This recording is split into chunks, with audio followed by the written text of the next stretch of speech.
All right, in this video today, we're going to go over how to lay tile and just give the instruction to do that. And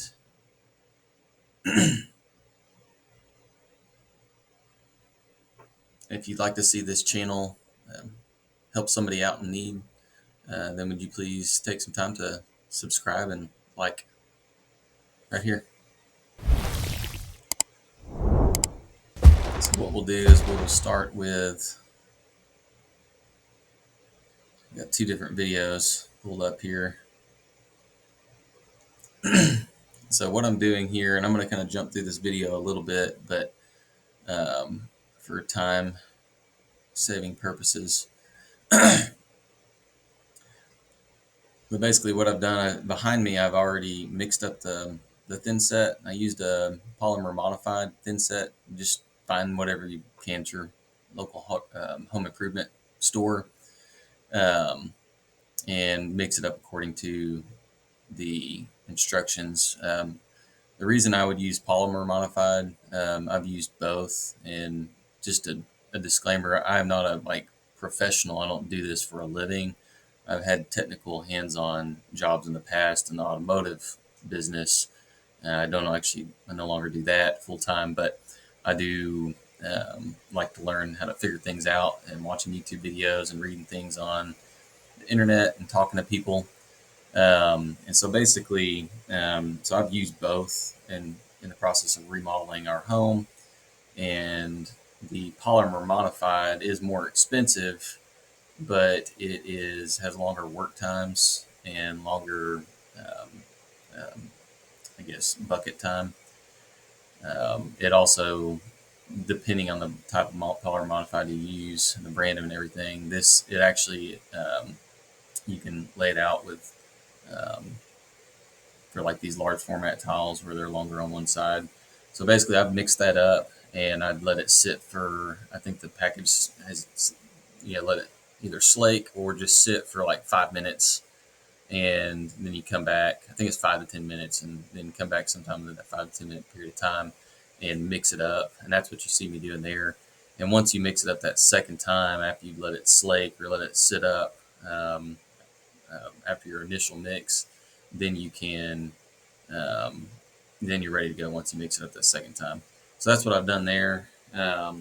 While I was waiting on it to sit up and slake, and or slake, I had already swept the floor, and then I wiped it down with a slightly damp sponge in the area I was going to work, just to get any kind of a fine coating of dust off the floor there. And then you're pretty much ready to go at that point. I will skip ahead a little bit, but before I do, I'll pop over to a point of view in a second. But I had built this contraption here. I guess you can't see it with my mouse, but what I'm putting those tiles in is just something I've built that allows me to be able to back butter the tiles without actually having to do it by hand. It's a lot quicker. I've rigged it up to where I'm getting positive contact of the thinset on the back of the tile, but when it comes out, it's got a very thin layer of thinset on the back of that tile, which ensures that you're going to really get, you're pretty much going to get 90 to 95%, if not 100%, contact between the back of the tile and the thinset to the concrete substrate straight here where I'm putting globs down. And so that ensures that every single time, as long as you don't have some kind of major dip in your floor, you're going to get positive contact. You're not going to have hollow spots or anything. So I'll pop over that in just a bit. But so you lay your thinset down. You probably have, depending on your climate, temperature of the air, you probably could get, I would say, I'm getting upwards of 45 minutes from, right now to where I run out, basically.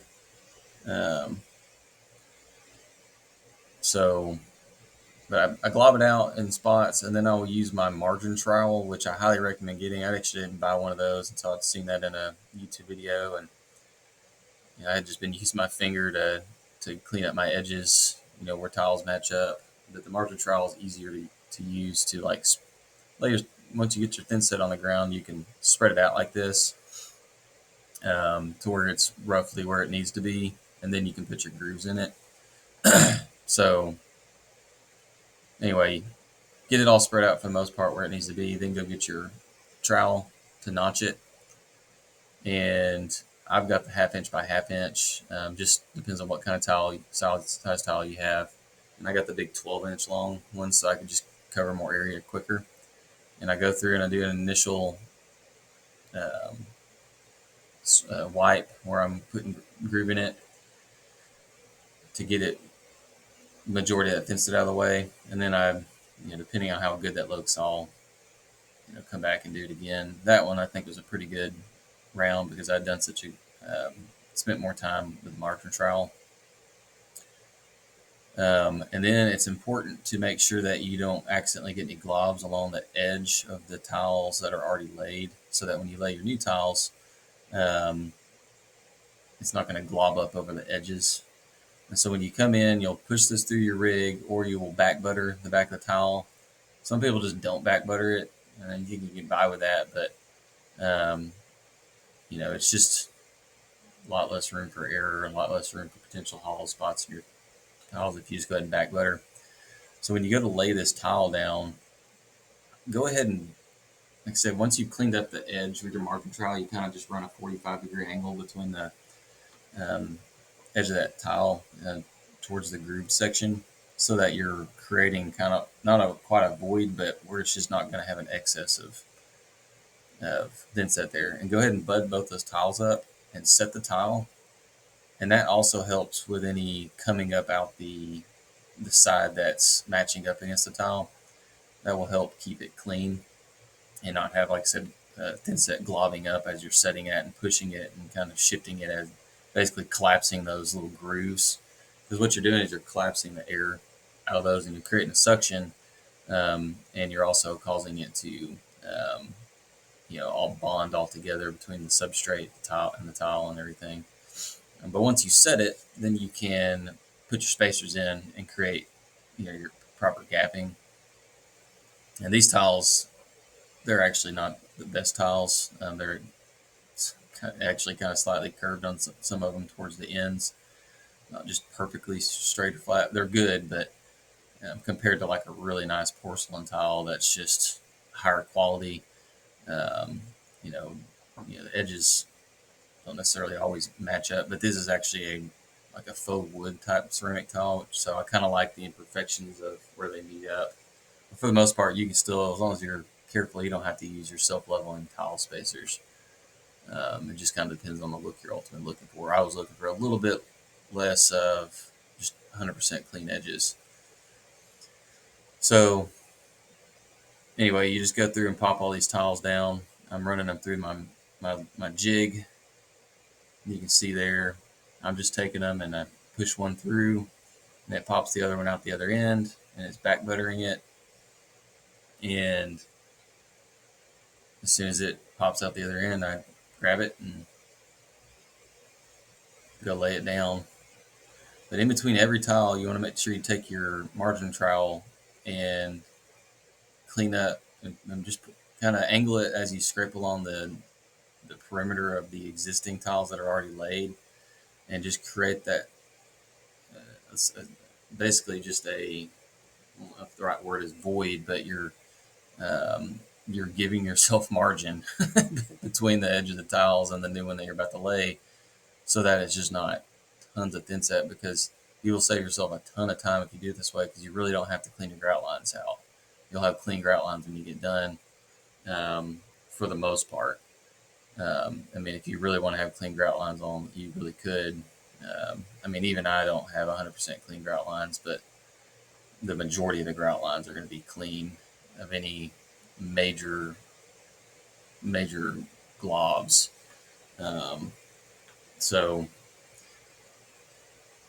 that's that on that. I'll pop over to my other player and show you the POV on the contraption I built. You can find plenty of YouTube videos for that, building one of those, but it's not that complicated. Jump ahead. So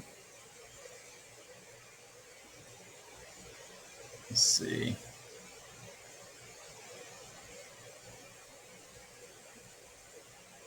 There's a good shot of it. So basically, it's a really good shot actually. So um,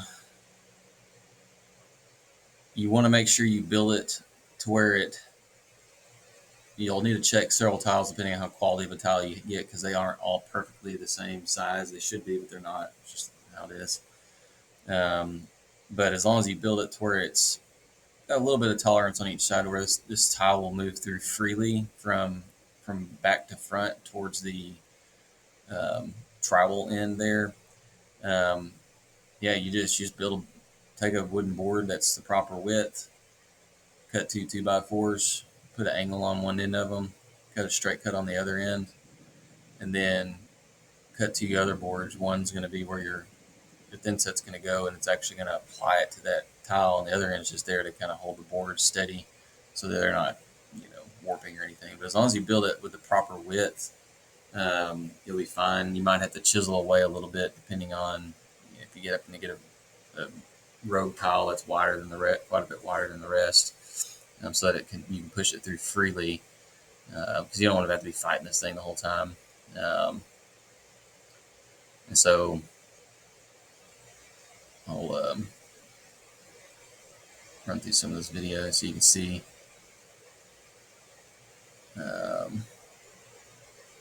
It's me globbing it down, so forth and so on. This is one of the first times I used my point of view camera. See, I put the thinset into the contraption after I put a tile in there. Wish I had angled my point of view camera better. But you can see how I'm creating margin there. You can kind of see I'm running that trowel down the edge to where it's initially creating that space margin, and then that way when I come through with put my grooves in it, there's not a whole lot of excess thinset on the edge already, because then you're gonna end up globbing it there too if you're not careful. Let's see.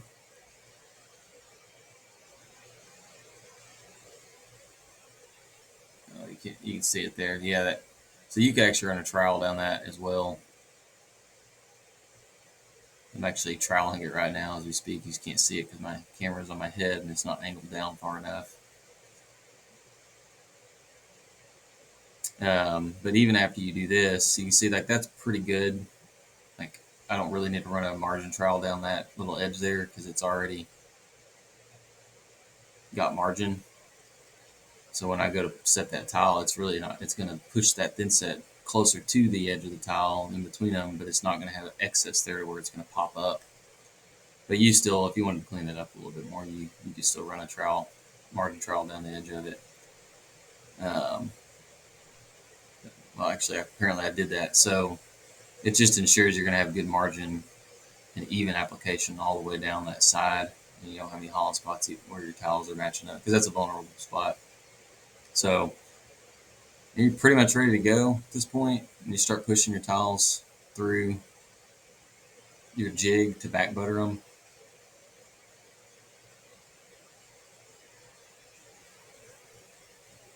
I'm just double checking, making sure I'm starting with the right tile, because I pre-cut all my tiles, pre-fit, pre-cut. Even if it's on the floor or something like this, it just makes the job go so much quicker. And that's got a good, and honestly, it's back buttered a little bit more than what's necessary, but you're just going to end up using more material. You obviously wouldn't want to lay your thinset too thick, but you're going to be well within a degree of error if you do it this way. And it's at the end of the day, using a jig is going to consistently apply the back butter. You're never going to have any too thick of a spot. This is actually the first room I've done exactly like this with this exact particular polymer modified thinset, and it was so much more solid. And you can see, let's see if I can back that up a little bit along that edge. Let's see if I can catch it. Missed it. You can see along that edge when I pressed it down. I mean, it's all, you got all this extra thinset. It leveled out and it's setting down further in the ridge, this leftover ridge on the other part. So I mean, it's in a good bed of thinset. I actually could have, which I'm not going to, but pop that tile back up. I would have to pry it back up with my margin trowel. Hopefully not break it from the suction. It would have been very difficult to prop that back up because it had really great adhesion and suction as it collapsed those ridges, and that full tile would have been totally caked. You wouldn't have seen any spots where they were on the bottom of the tile or left over on the ground where the ridges were still untouched. I mean, it was fully encased and set down into that thinset. So, but that's pretty much all I wanted to go over on this instructional video. And feel free to comment in the comment section. Happy to share other videos out to you. If you have other more specific questions, I just wanted to get something out there that was more of the culmination of what I've seen and learned from all the different sources and actually doing it, just to get a video out there to where it would be, something that could bring value to somebody else. But like I said, if you'll comment, I'll be able to either DM me back or comment back on the comment section there. I'm happy to answer any more questions. But like I said, I'm not a professional or anything like that, but I'm just like a regular guy doing this stuff. And so happy to, of course, take advice to do something better, get better ideas to do this. But ultimately, I'm just trying to, add to the value of the platform by doing some of these instructional videos. So again, if you want to see this channel help out those in need, don't forget to like and subscribe right here, and that will help us out. And whenever I get monetized, I'd love to be able to take any of the proceeds, and whether it's going out and doing something for somebody, like buying them something that they need, or even giving them money if the situation makes sense, or doing some DIY type work for them at their house. Happy to help out others. But any kind of likes and subscribes and comments on the videos will help us get to that point to where we can do that. So it'd be awesome. Y'all take care.